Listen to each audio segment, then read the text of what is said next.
Greetings and salutations, everybody. Welcome to Open Mic here on my YouTube channel. My name, of course, is John Campea, and every day on the John Campea Show in the mornings, our main show, the movie news show we have, we save a few minutes for some live questions. But here on Open Mic, that's all we do. We just take your live questions, and that's what we're going to do here today. We're going to go for about 45 minutes today, as long as, we're not too over inundated with too many questions. So let's get things going here. And the first live question today comes to us from ZOMG Ruler, who writes, thoughts on people who say it's just a movie? Well, it depends on what's the context. Like, if you're saying, oh my gosh, I really had fun watching that flick last night, and then somebody goes, it's just a movie, like it shouldn't give you happiness. Shut up. Go away. So yes, but at the same time, there are times that I've used the phrase, look, it's just a movie. Like when people get angry at each other for not liking a movie or angry at each other for liking a movie. It's like, whoa, time out. It's just a film. It's just a movie. Movies are great and wonderful. And we shouldn't undervalue how important they are. But at the same time, they're only so important, So when you say, what do you, like, for instance, thoughts on people who say, shut your mouth? Well, it depends on the context they're saying shut your mouth. If you're somebody saying, it's a lovely day, and you say, shut your mouth, well, that's one thing. If somebody says, I think we should round up and genocide all gay people, and you say, shut your mouth, you're totally justified in saying that. Like, so somebody who says, it's just a movie, it all depends on context. It really does all depend on the context in which it's being spoken. So it's difficult just to give like kind of one blanket answer to that. Blu-ray Billy writes, what time does the Jurassic World embargo lift? You know what? I don't know off the top of my head. Hold on a second. Let me see if I can find out. Let's see. Okay, there's my invitation. So where is the actual embargo time? Let me see if I can get it. Oh, it's giving me a little bit of a video. See, the invitation they sent me is actually a video. I wish I could show it to you right now, but I can't at the moment. Then the video has a click here thing. Okay, let's see. 12 p.m. Pacific Standard Time tomorrow. So, I will not have the review up at 12 p.m. because I'm just going to be getting home from seeing it probably around 12 p.m. So you're probably going to see some reviews for it going up around 12 p.m. Pacific Standard Time tomorrow. For me, I'll probably get my review up sometime around 2 o'clock. 2 o'clock is probably when I'll have my review, probably just before I do Open Mic.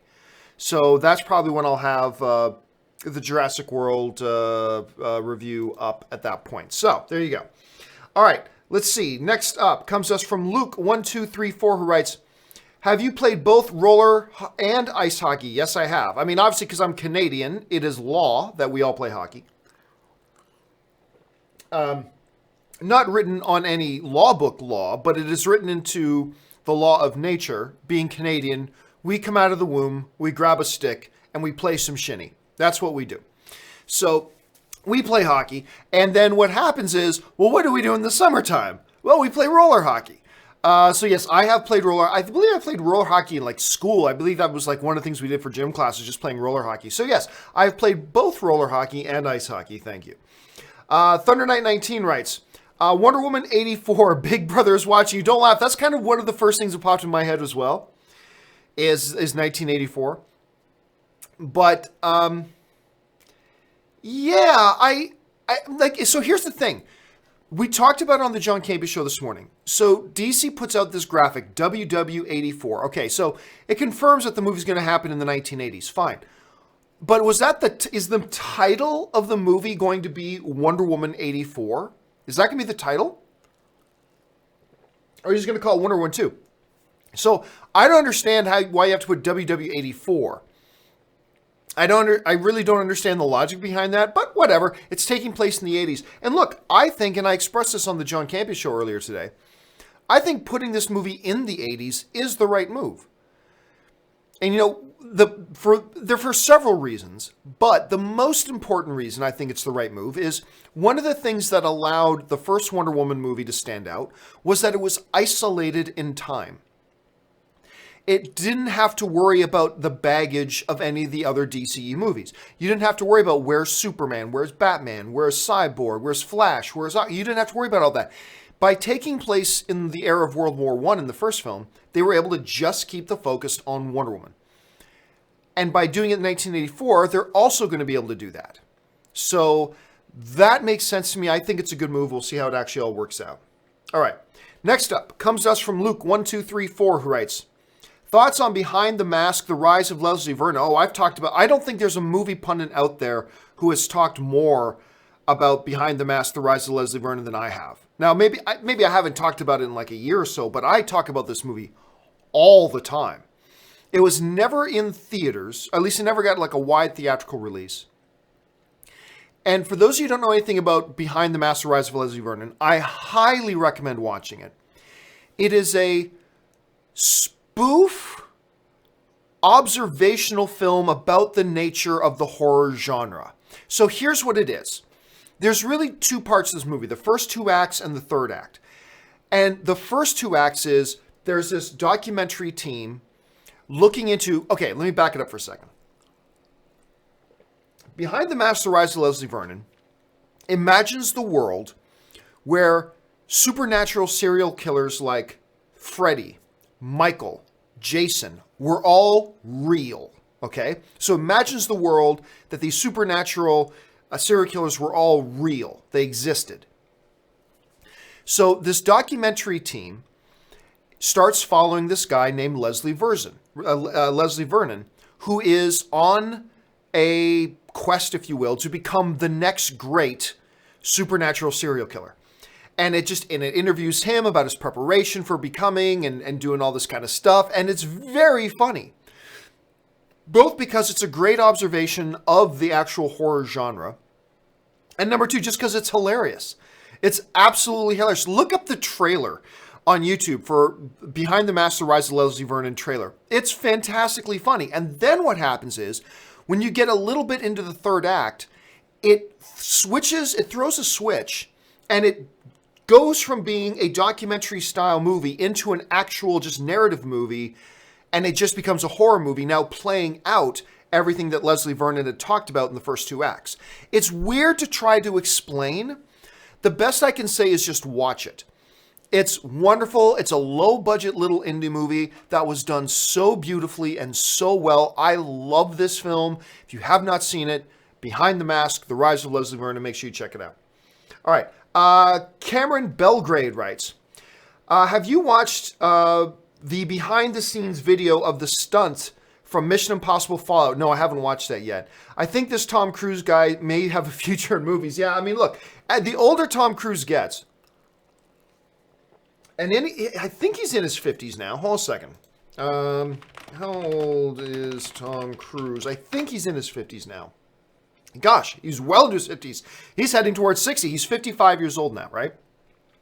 The older Tom Cruise gets, the crazier this dude gets, especially when it comes to his movies and wanting to bring real authenticity to his movies and his stunts. He doesn't do all of his stunts himself, but he does a lot of some of the bigger, higher profile stunts he does himself. It's absolutely nuts, the stuff this guy does. It's crazy.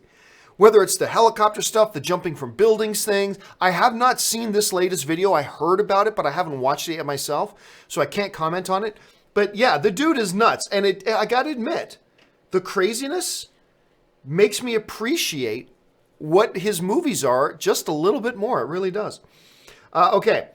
The Impossible Something writes, have you seen Space, the Simon Pegg Edgar Wright show? The Simon Pegg and Edgar Wright TV series from back in the day. It's one of my favorite sitcoms, and we recommend it to anyone. Yes, but although I was very, very late to the game. I only watched it like in the last year, which is weird, considering, how much I love Pegg and Frost and Wright and all those guys and how great I think they are. I never actually got around to watching it. Was it a year or 2 years? Anyway, I was late to the game. Finally got around to hearing everybody talk about, finally watch it. It's great. I'm not going to say it's one of my all-time favorite sitcoms, but it is really fun. It's a very fun watch. Murray Reich writes, when will Ant-Man tickets go on sale? No idea. No clue. I know this, though. It doesn't really matter. I mean, Ant-Man is not going to break, it isn't going to have like a $150 million opening weekend or anything like that. Now watch, it comes out and has a $150 million opening weekend. But I am not anticipating Ant-Man and the Wasp having a $150 million opening weekend.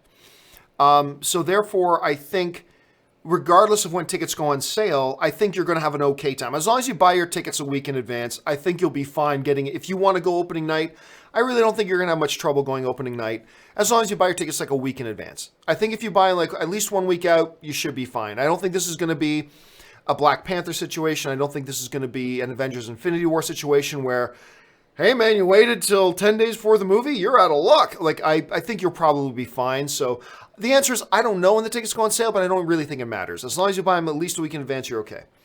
Mark Williams writes, saw Upgrade twice this weekend and spoke with Lee Wannell at the premiere at the Egyptian Theater. Can't express enough. Love this film. I'm hearing really good things about it. As a matter of fact, even though they had like no marketing budget and it's a fairly low budget film, I was hearing such good things about it. I thought it may crack 10 million opening weekend, but it didn't. Like, it made like 4, which is fine because it had like no marketing and anything like that. But I've heard such good things about it. I just thought it might even get up to 10. But it didn't get there, and that's perfectly fine. As I expressed on the John Campea show this morning, it's been crazy. Like, everything comes up. I can't see it today because I'm seeing Tag. I can't see it tomorrow because I'm seeing Jurassic World. The earliest I'm going to be able to see this movie finally is going to be like Wednesday or Thursday. So I'm getting frustrated that I haven't seen it because I'm hearing nothing but good things about it. Ben Rayner writes, thoughts on the new Wreck-It Ralph trailer? Come see, come saw. To be honest, it was okay. It really wasn't much of a trailer. What it really was like 2 scenes splat together. It wasn't even really a trailer. It's like they took 2 scenes from the movie and just kind of put 2 scenes in the movie together and said, oh, there, it's a trailer. So, I mean, it was cute. It's definitely cute. The Penelope with the Disney Princesses one was really cool. I like that they put Moana in there as well. So it was definitely cute. I liked it. But it didn't blow my socks off. And like I said before, it didn't even really feel like a real trailer. It just felt like somebody took 2 separate scenes from the movie, just put 2 scenes together and said, yay, new trailer. But we'll see how it turns out. I'm very excited about seeing it because I love the first Wreck-It Ralph. Love it. It should have won the Academy Award for Best Animated Feature, and it didn't. It lost to another Disney animated film, but it should have won Best Picture. It's fantastic. I cannot wait to see it. But, you know, to be honest, the trailer didn't knock me over or anything. Mason Barr writes, finally saw Coco, beautifully animated film, gorgeous movie. And that's, you know, in all the midst of how much we talk about Coco, because of, you know, just frankly, just how good of a movie it is. And it's a beautiful movie. I think one of the things that gets overlooked when we're talking about Coco is how good looking of a film it is. The design of the film is gorgeous.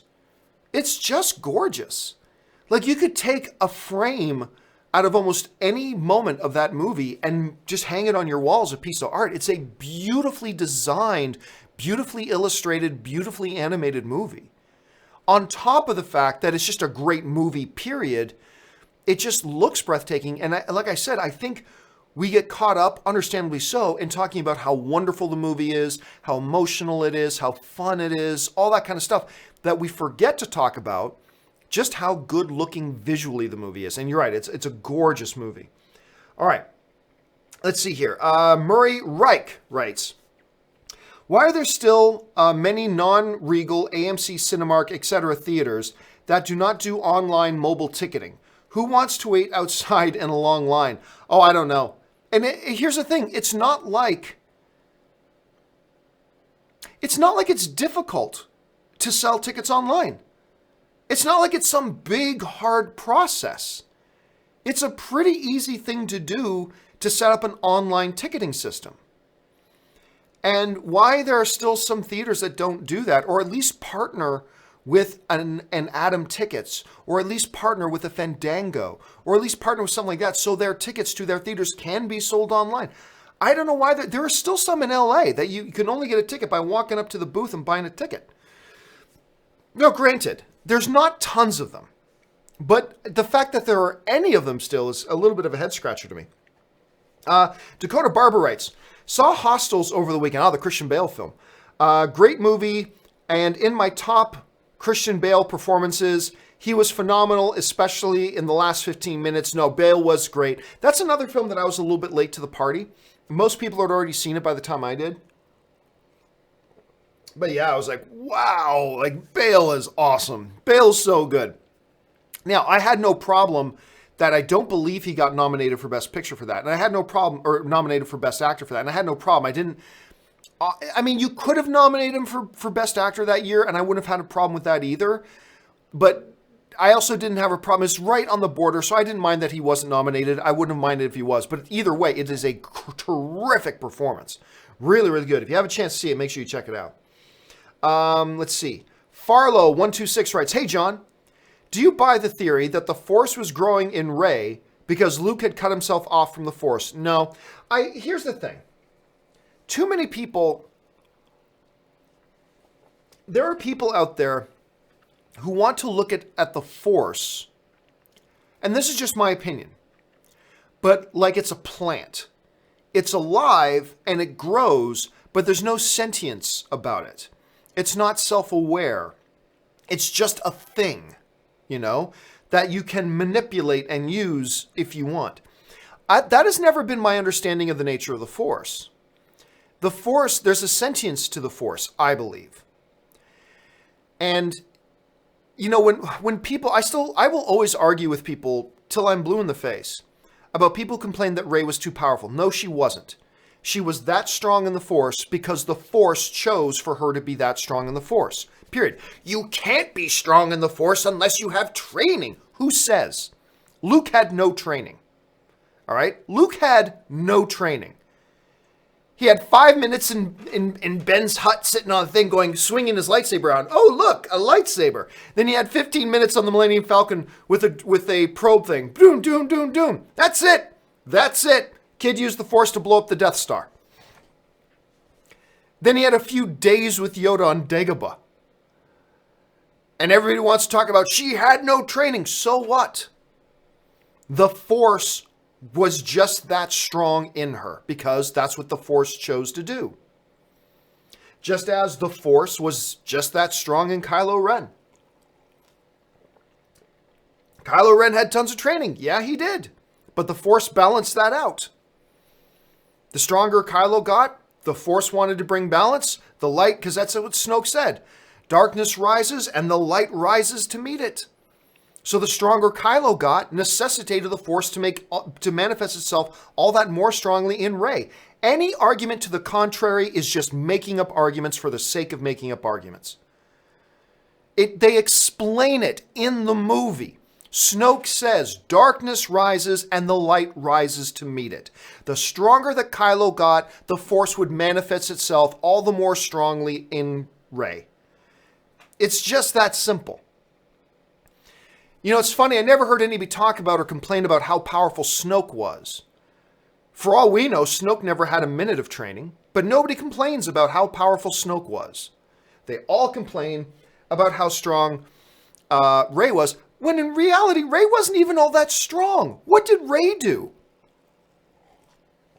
She levitated some rocks. Whee! She was able to do a simple mind control thing on a stormtrooper. Whee!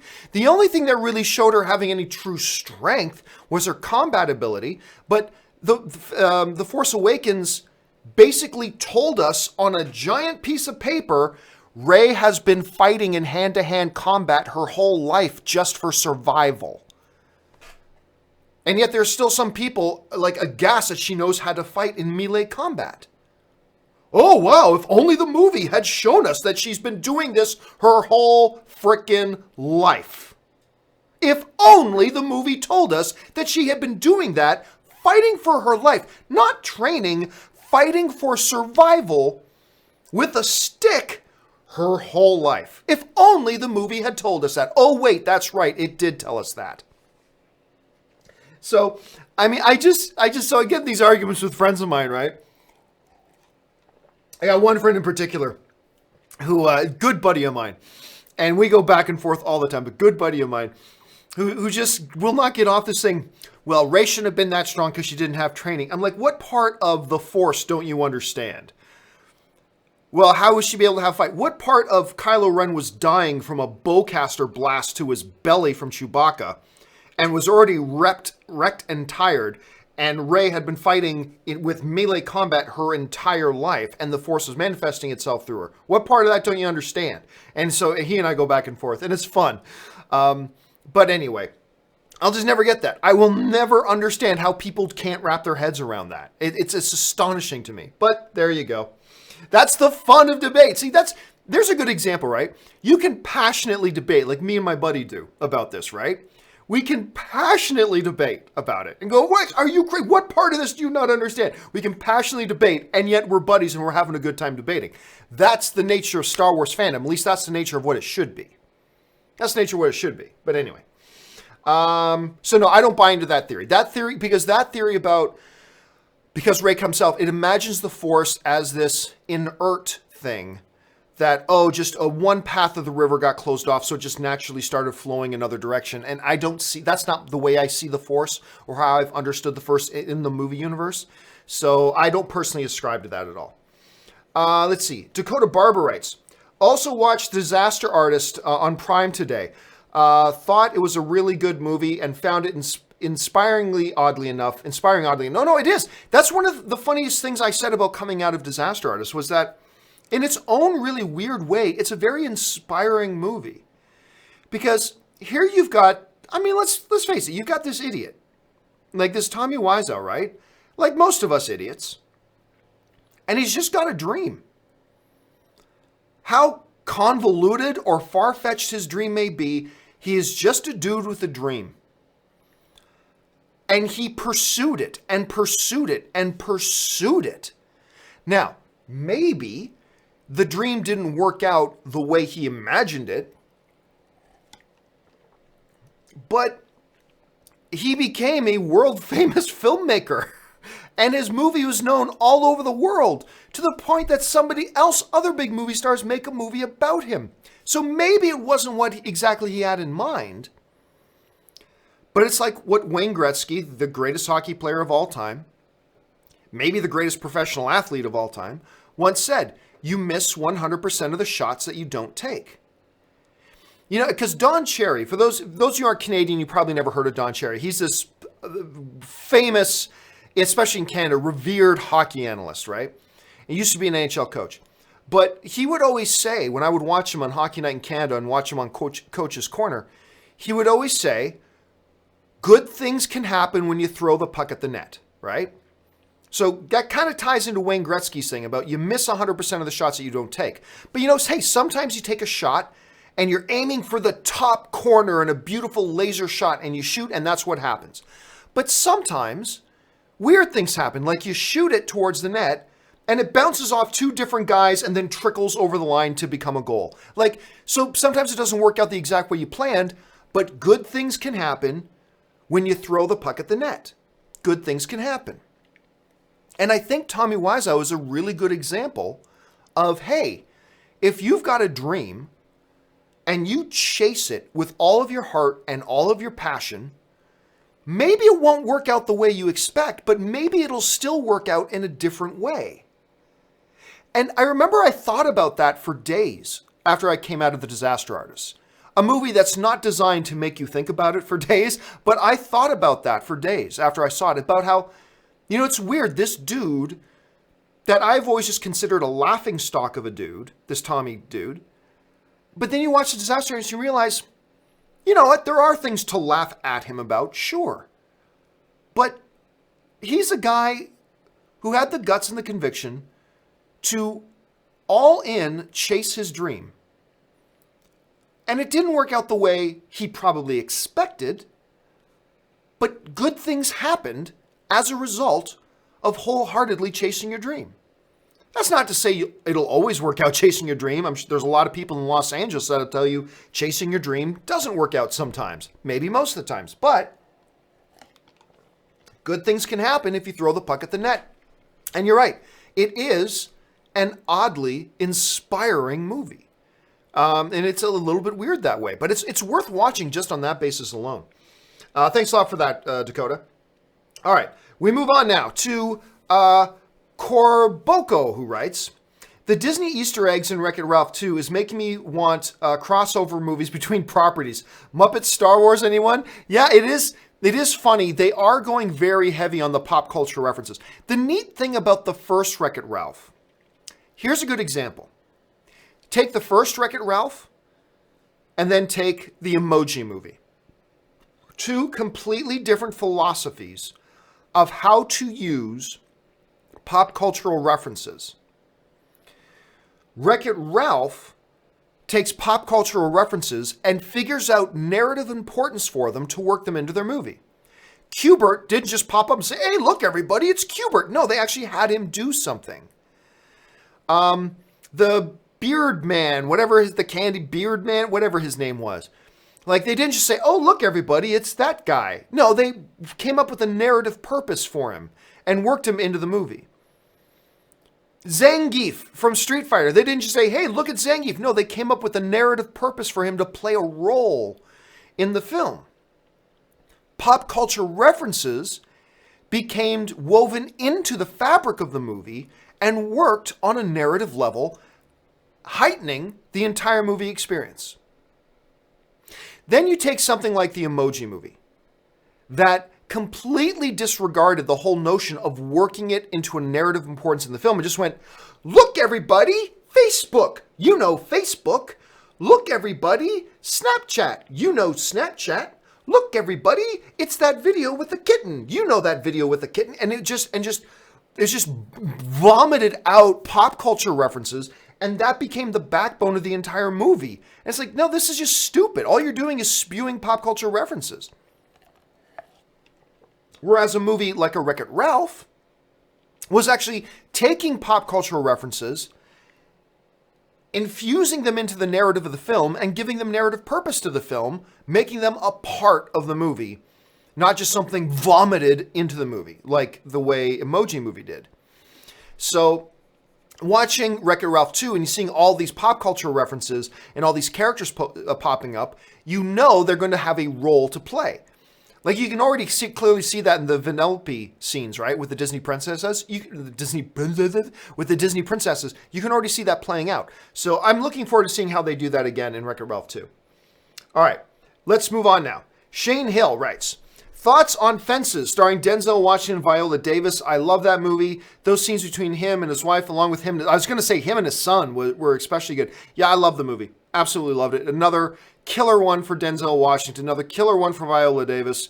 There are so many moments in that movie where you're like, oh my God, this is like one of the top 10 moments of the year. Like, there's just a number of them. I really quite enjoyed it. I didn't know that it should have been nominated for Best Picture of the Year, but I did quite enjoy it a lot. All right, we move on. Josh Crichton writes, thoughts on In Bruges with Colin Farrell. It's magnificent. I started watching over the weekend, still need to finish it. So far, enjoying it. Some user put the whole thing up on YouTube. How does it get on YouTube? I don't understand that. But coming to Netflix mid-June. There's many ways digitally you can watch In Bruges right now. In Bruges is wonderful. Colin Farrell has done a number of movies where it's just like, how do people not get how good of an actor Colin Farrell is? Whether it's Mr. Banks, where he actually upstaged Tom Hanks himself in Saving Mr. Banks. He was so good. I will argue till the sun goes down that Colin Farrell should have been nominated for Best Supporting Actor for Saving Mr. Banks. He was magnificent in that movie. In Bruges, you can make an argument he should have been nominated for Best Actor for In Bruges. What's really cool is, what's Gleason's first name? Brendan Gleeson, who's also in Bruges. And he's in Paddington 2, and he is Donald Gleason's father. Speaking of Star Wars stuff, General Hux in Star Wars, Brendan Gleeson is his father. Anyway, Brendan Gleeson's in Bruges. It's a wonderful movie. It's got kind of a Guy Ritchie feel to it. You know what I'm saying? That I appreciated a lot. But yeah, it's a really, really solid movie. Jedi Knight and friend to Captain Solo writes, enjoyed the World of Warcraft video. My old name was Kildroma. Well, listen, I'm glad you liked it. I had fun doing it. Don't laugh. I seriously was thinking, because I've been itching to play World of Warcraft today, but I've been too busy to play. And I thought, what if I do open mic while playing World of Warcraft? What if because my World of Warcraft video was just basically open mic, right? It was just basically open mic. Except I was playing World of Warcraft while taking questions from everybody. And I thought to myself earlier today, I wonder if I should just so my little window would be down here with me in the window, and then the rest of the window over here would be my World of Warcraft, and just play World of Warcraft, because I've been so itching to play it today. But yeah, I'm glad you liked it. I think I will definitely at least do this on the weekends. I think I'll do, hey, just hang out with me, we'll play and chat. You know, I'll play World of Warcraft, and while I'm playing, let's just chat while I'm playing World of Warcraft. I think I'm going to do it every weekend, because I had a lot of fun doing it. I didn't know if it would come across as stupid to everybody else, but everybody else seems to be saying they enjoyed it and it was a lot of fun. So, and a lot of people who used to be World of Warcraft players haven't played, and a lot of people writing me, man, it was just so nostalgic watching that game. And I had a whole bunch of people, seriously, Blizzard should pay me something, because I had a whole bunch of people email me and tweet me saying, I haven't played this in like 5 years, and now I'm going to go download the game again and start playing again. So, Blizzard, you should cut me in on some of this. Anyway, but I'm glad you enjoyed it. Thanks for the comment. Let's see. Josh writes, I just wanted to say your reaction to me watching I, Tonya last week was so priceless I could make a meme of it. Yes, it's on Hulu. Yeah, and as a matter of fact, Anne hadn't seen I, Tonya yet. So, Kaori and Anne, well, Anne lives here, but Kaori was over the other night, and we got back, we went out for dinner. We got back home, and they hadn't seen I, Tonya. And I mentioned, hey, I, Tonya's on Hulu now. And they're like, we haven't seen it yet. So we popped on I, Tonya and watched it on Hulu. And I found that out because of you guys on the Super Chats. Thank you so much for that. Let's see. Jay Bling writes, Event Horizon, Event Horizon. Event Horizon is on Amazon Prime, and I succumbed to watching it. I know it's cheese, but man, if it doesn't induce nightmares or ruin my appetite, yeah, I don't know, man. The thing about Event Horizon is the fact that, to me, it's so bad that I couldn't even enjoy those moments that otherwise could have been enjoyable. Talking about the nightmare-inducing stuff. I just found the movie was so bad that those scenes didn't have any impact on me. But hey, they worked for you on that level. I'm glad you were able to get something out of it. I'm glad you were able to enjoy those things. Just, to me, man, it was just so bad, I just could not enjoy it, even though I wish I could. Marv Diesel writes, missed the solo talk, but wanted to say my favorite part was the physicality Joonas brought to Chewie. Much love, Gio. Yeah, I forget the guy's full name. But this dude, Joonas, who's the new Chewbacca, great job. Great job. He really did. He did a great job. I don't know how difficult of a job it really was, but he did it great. And, you know, I remember having the argument with people about, hey, you know, Peter Mayhew as Chewbacca. I mean, yes, all time. But I remember getting in these debates with some people that it's vitally, this is back when The Force Awakens was coming, it's like, it's vitally important that it's Peter Mayhew in the costume. And I'm like, sentimentally, yes, but practically, no. It's really not. Only Peter Mayhew can do the proper No, watch the Star Wars movies again. It's very rudimentary, the things that Chewie does. But what about when he leans back and puts his hands behind his head when Han says that Wookiees could pull somebody's arm out for not letting them, for when they lose at board games? Yeah, any actor could have done that.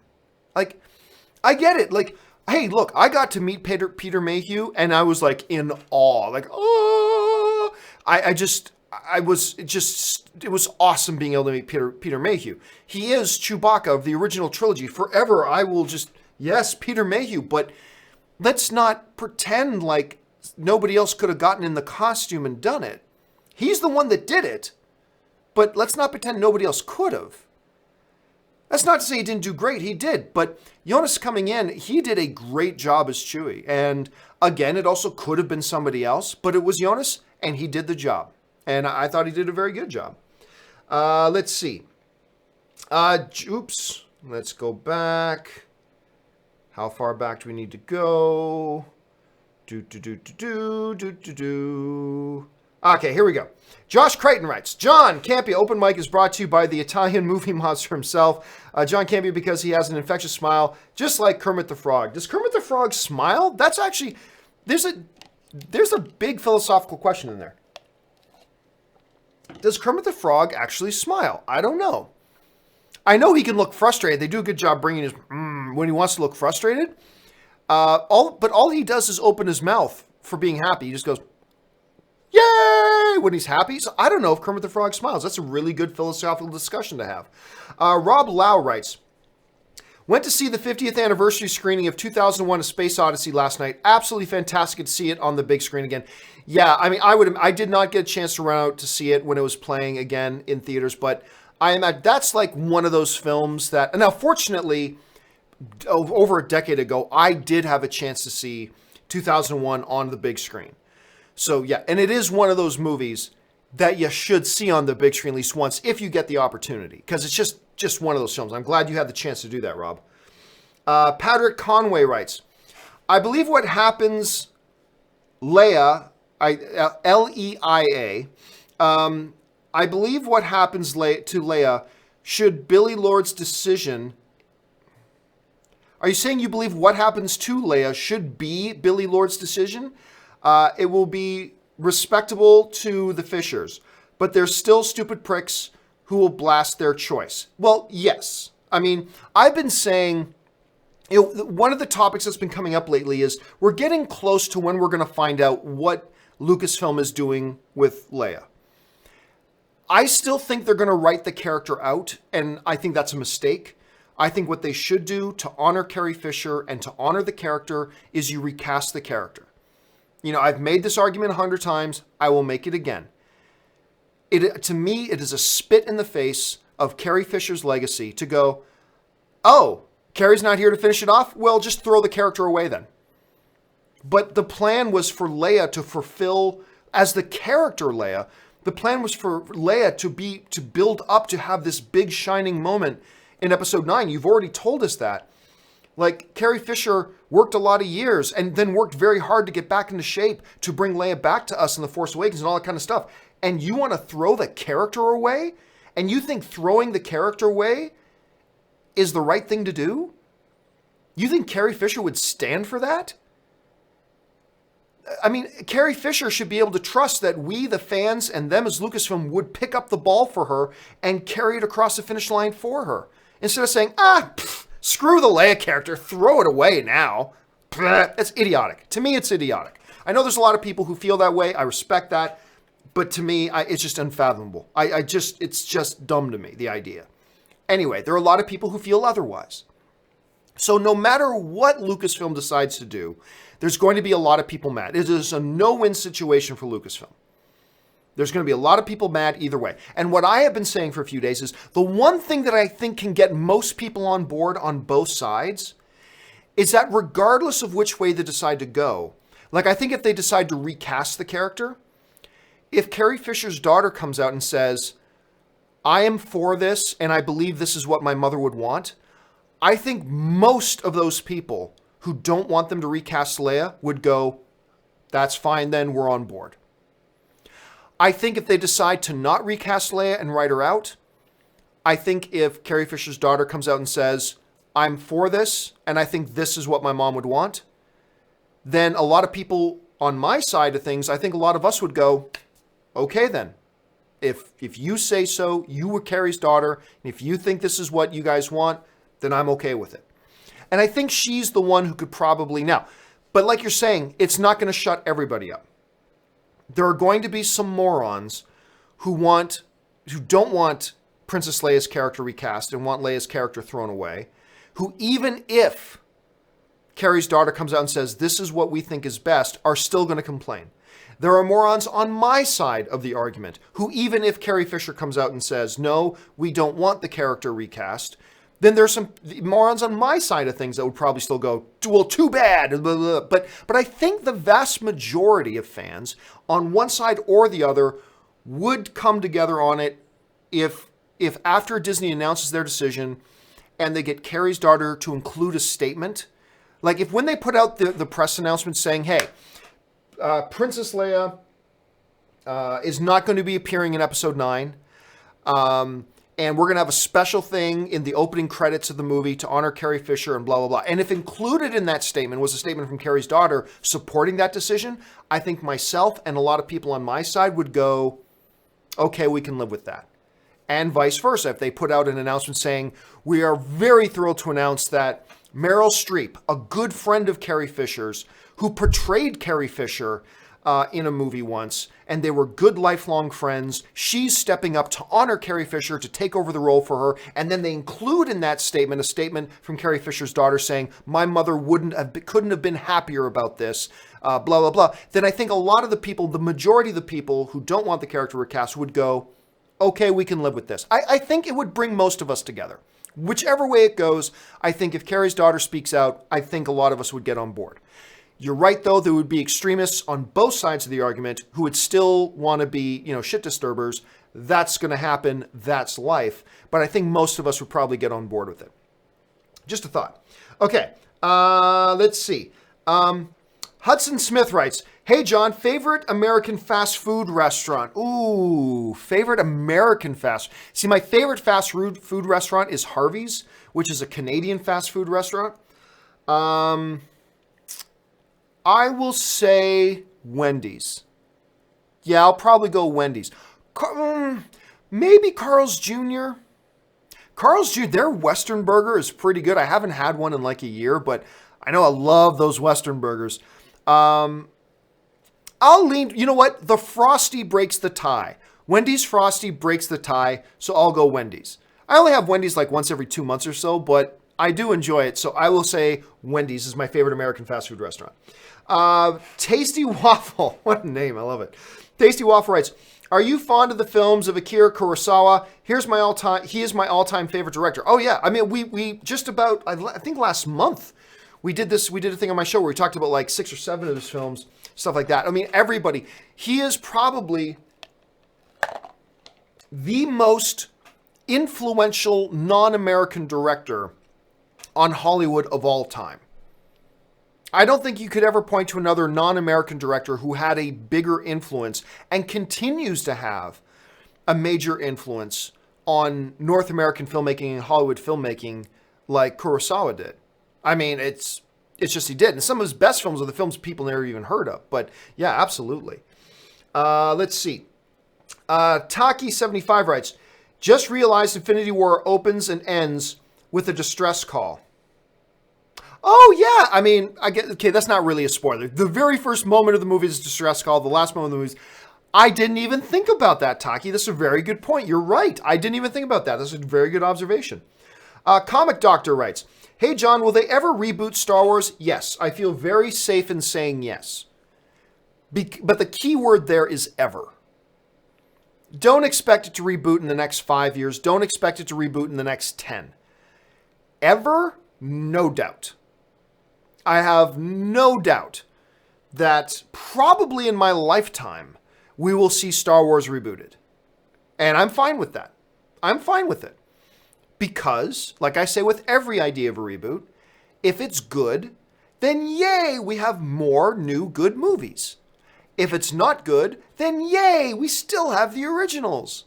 So, yeah, I do think at some point, I mean, it's just, there's no way in hell that once Star Wars runs its course, there's no way in hell, whether it's Disney still owns the rights or somebody else buys the rights from them, whatever, that there isn't going to be a company that doesn't realize this is still a very valuable IP. We can reboot this thing. Someone's going to do it someday. Again, though, Comic Doctor, that keyword there is the word ever, because that gives you a lot of leeway. I don't think in the next 5 to 10 years, but ever? Yeah, I see it happening ever. James Peter writes, would you ever give watching Doctor Who another go, maybe with the new lead and writer coming in, my favorite show? Nah, probably not. I've given Doctor Who a chance. It's not really for me. And I have so little time to watch TV that going back to watch a show I've already tried. I just don't have time for stuff like that. And there's new stuff coming out all the time that I'm trying to give a shot to. So, no. And, hey, that's not me poo-pooing on Doctor Who. It's just that it didn't really click for me. Didn't really work for me.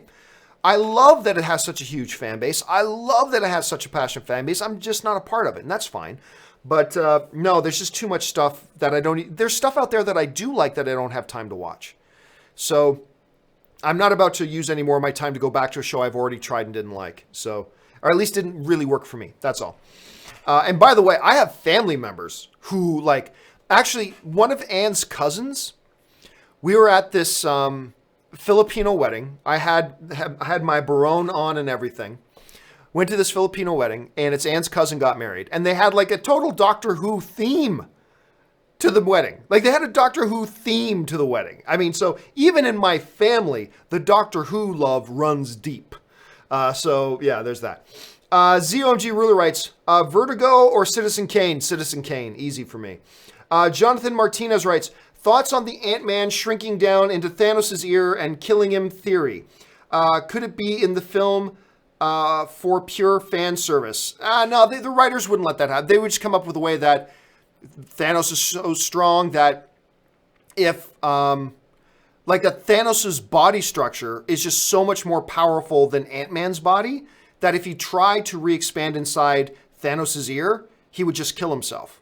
That Thanos' skull is so strong that it would just prevent him from expanding, and all of Ant-Man's bones would just break and shatter and just shatter into dust. So that's just exactly what they would have said.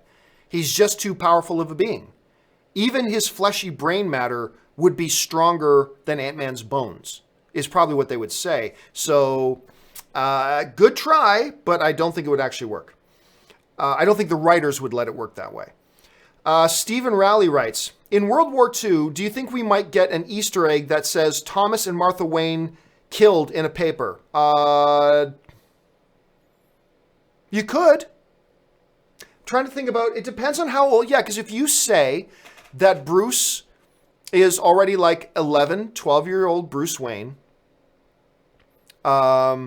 sees his parents die, yeah, that would, time-wise, that would fit. Because you got to have Batman being 46, 47 years old today. So yeah, that would add up. I could see that. Yeah, that would totally work. That time frame would work. So I say yes to that. I think there is a chance we could see a little Easter egg. Now, the one thing working against that, though, is the whole thing that I was talking about Wonder Woman, is that keeping it isolated from the rest of the DCEU.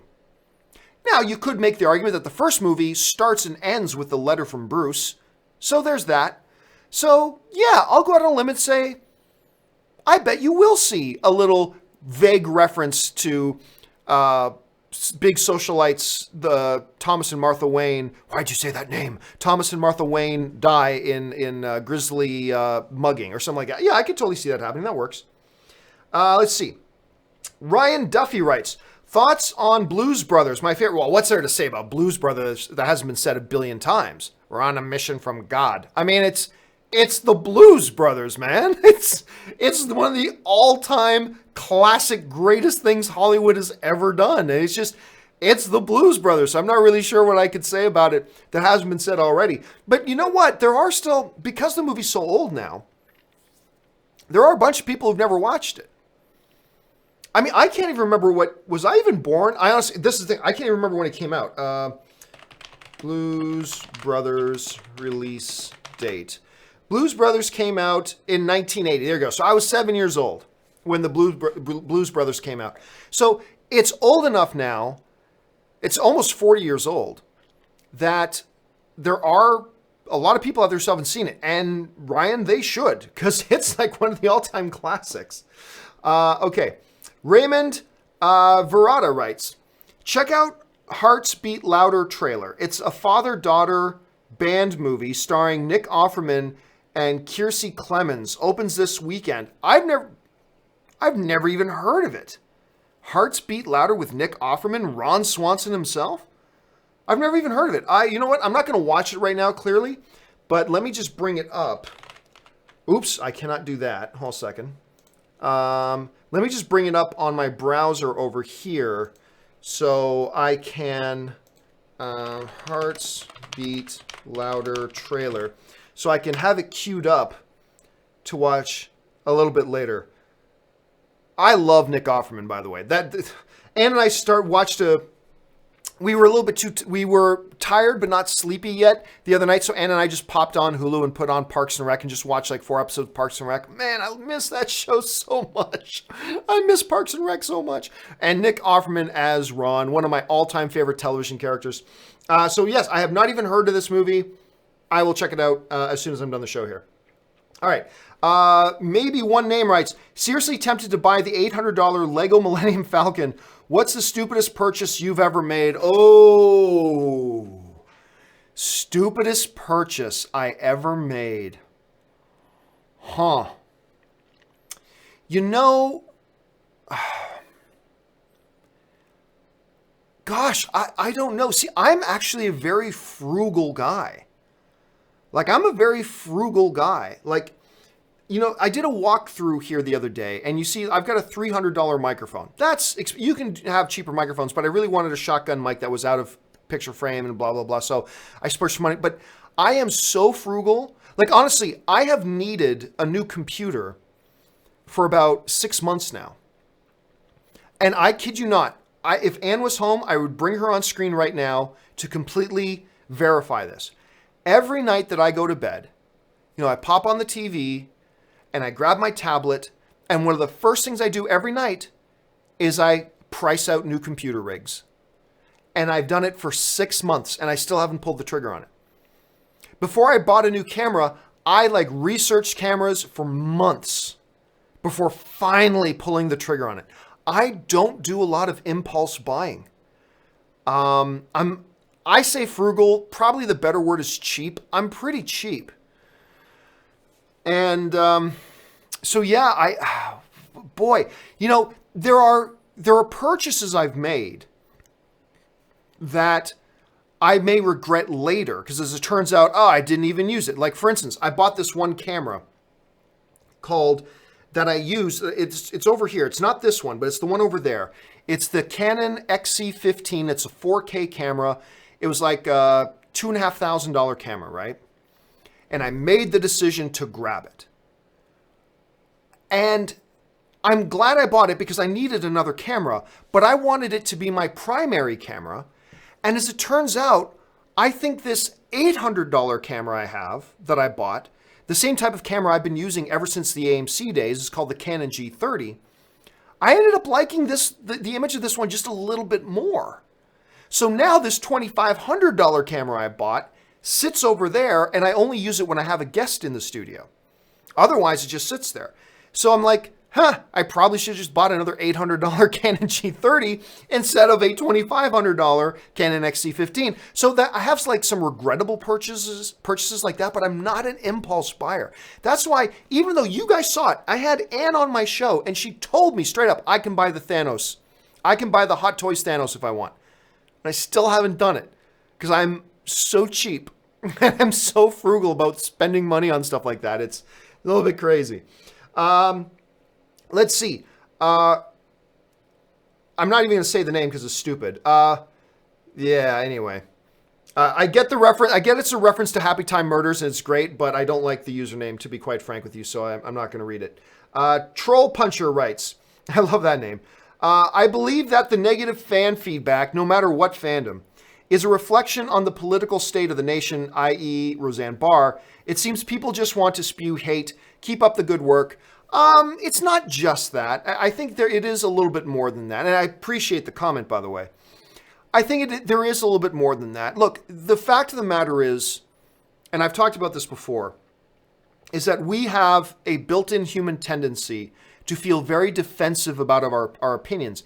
And the weaker among us, and it's a very human tendency, I think we all do it to some degree or another, when I hear somebody express a different opinion from what my opinion is, some people take that as an attack on their opinion. Like, oh man, I love Battlestar Galactica so much. I didn't like Battlestar Galactica, I thought it was bad. And they feel like you're attacking them personally. If you express a different opinion from what they believe, they feel like you're attacking them personally. And since you're attacking them personally, they feel the need to lash back out at you, right? So, I mean, it doesn't matter if you get these ridiculous brain-dead morons who will like say, oh, if you like whatever movie, then they instantly start making up excuses. Then, if you don't like this movie, then you're a this, this, and this. If you do like this movie, you're a this, this, and this. And we just see it happen. It's a sign of weakness, but it is a human tendency that we all seem to have. It's just that when you're a weaker person, you give into it more than others. But I think at one point or another, we all get caught in it. I know I have. I know everybody else has. But I think that's been there even without the current political temperature of our society could play a part in it. It just comes down to, I mean, a good example is this, right?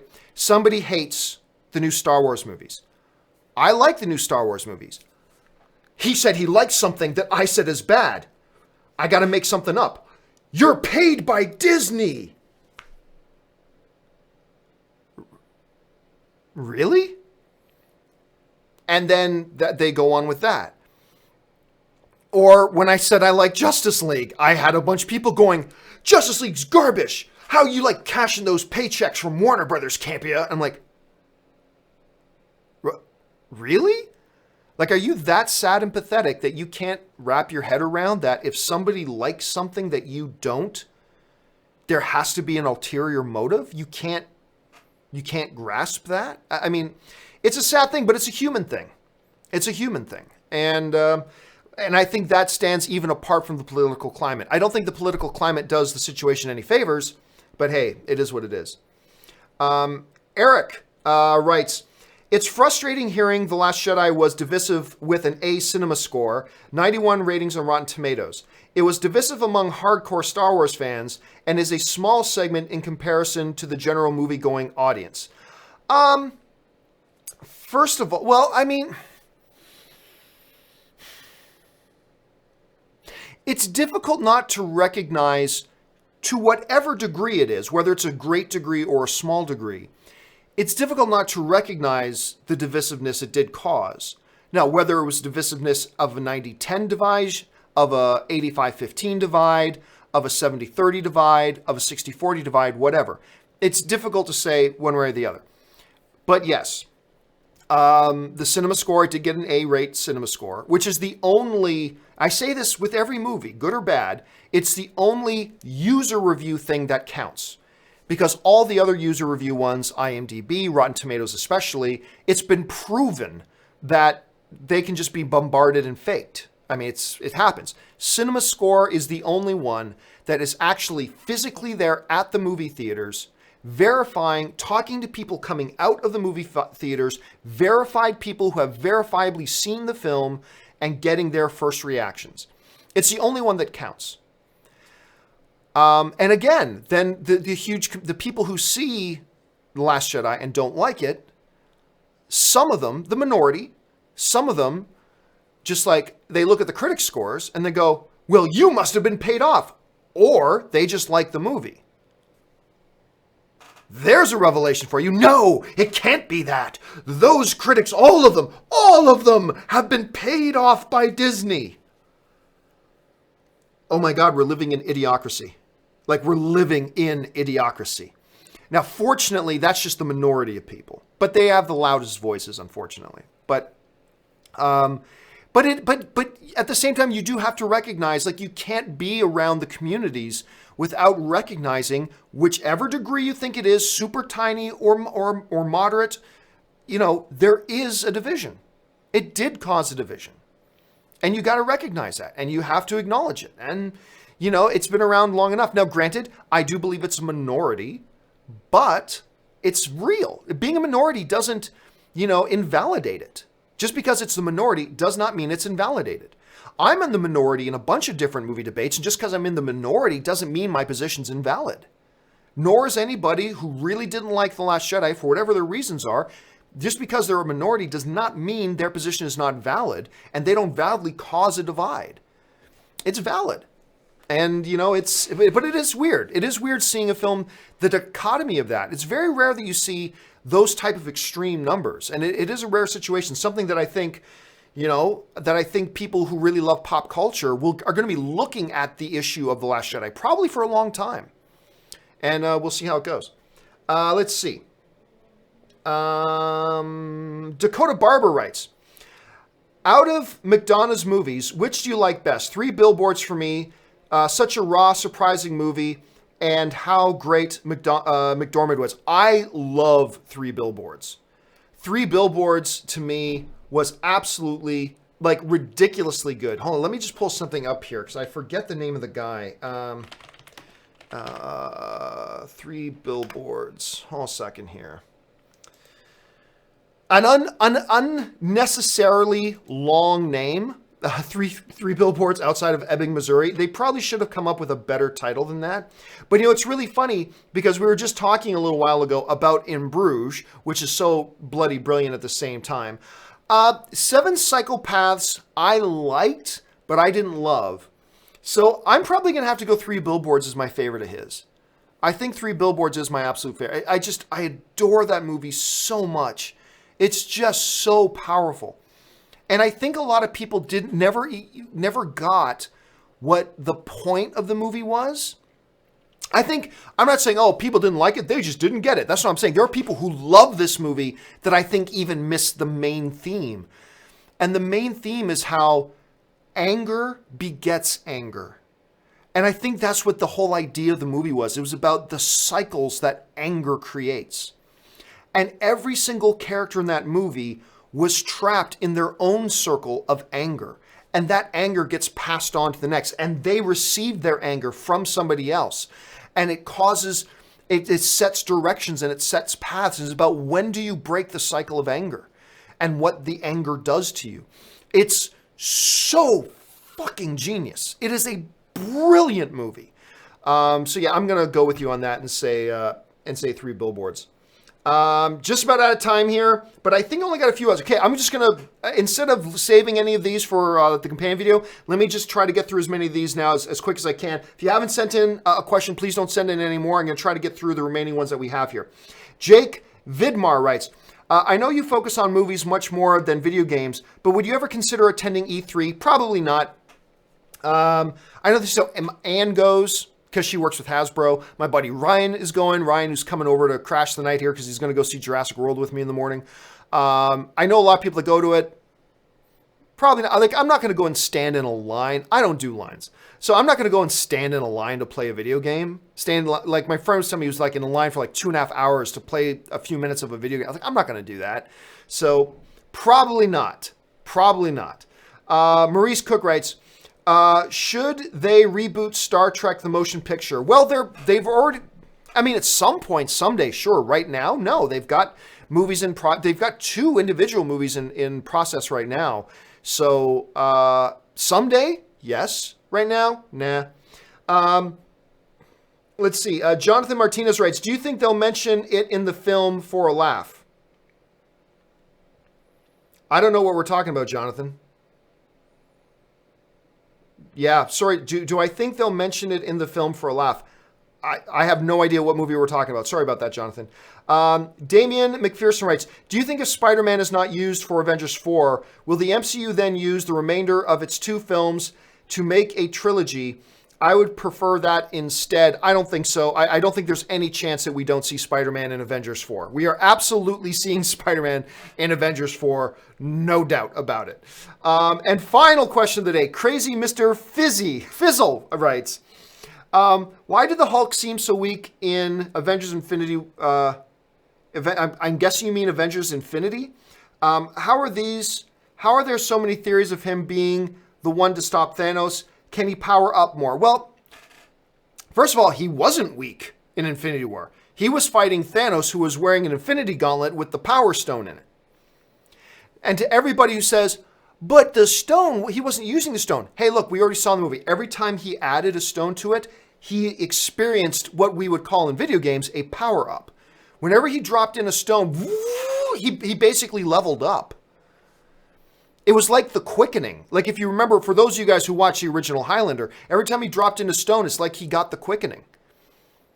He elevated at that point. So we saw Thanos, who even before he had the Infinity Gauntlet, we heard him in Avengers, in Guardians of the Galaxy called, he is the most powerful being in the universe. So he's already the most powerful being in the universe. And he's got the Infinity Gauntlet with the Power Stone in it. And that's what the Hulk had to fight. The Hulk was not weak. The Hulk was not weak. Now, I think a lot of people talk about him being the one to stop him is because, I mean, if you look at the comic books, the Hulk is so powerful that, you know, the Illuminati had to basically get together and say, we love Bruce, but like Hulk, if he loses control, the Earth's in terrible trouble. So we got to banish Hulk off the Earth. And that's where the World War Hulk and Planet Hulk storylines come from. Because and then he comes back in World War Hulk and just decimates everybody in the MCU. Theoretically, and I understand, movies are different from the comics. Theoretically, Hulk has no limits to his strength. There is no theoretical limit to the amount of strength Hulk has. Theoretically. They haven't really shown that in the movies. But, you know, we'll have to see. So I think that's why probably a lot of people's theories about how they stop Thanos revolve around the Hulk. I don't know. I may or may not buy into that. We'll have to see. And one last one came in, says, Jonathan Martinez, Ant-Man. Sorry, John. Oh, do I think they'll mention the Ant-Man theory of him getting in Thanos' ear?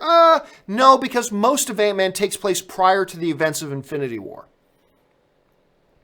I think it probably ends with we're in the same timeline as Infinity War, but I think most of the events of Ant-Man takes place prior to Damas showing up on Earth in New York to get the Time Stone from Doctor Strange. I think it happens before that, so I don't think they're going to mention it. I don't think they will. All right, guys, that will do it for today's installment of Open Mic. Thank you so much for joining me today. Just give you a little insight. I might jump online a little bit later today and play some Warcraft, and might do it online if you want to join me and just hang out as I do it. Also, I said this morning in the John Campea Show. Let me repeat it again. Because I have a morning screening of Jurassic World tomorrow, just for tomorrow, the John Campea Show will be live at 8 a.m. instead of 8:30 a.m. Pacific Standard Time. Normally it's on at 8:30 a.m. Pacific Standard Time. Tomorrow, just for tomorrow, it'll be moved up a half hour to 8 a.m. because I need the extra time. I got to keep it to just a half hour because then I got to get out of here and go see Jurassic World. So now it's all set. All right, guys, thanks a lot for joining me. My name's John Campea. Thanks for being here again. And until next time, bye-bye.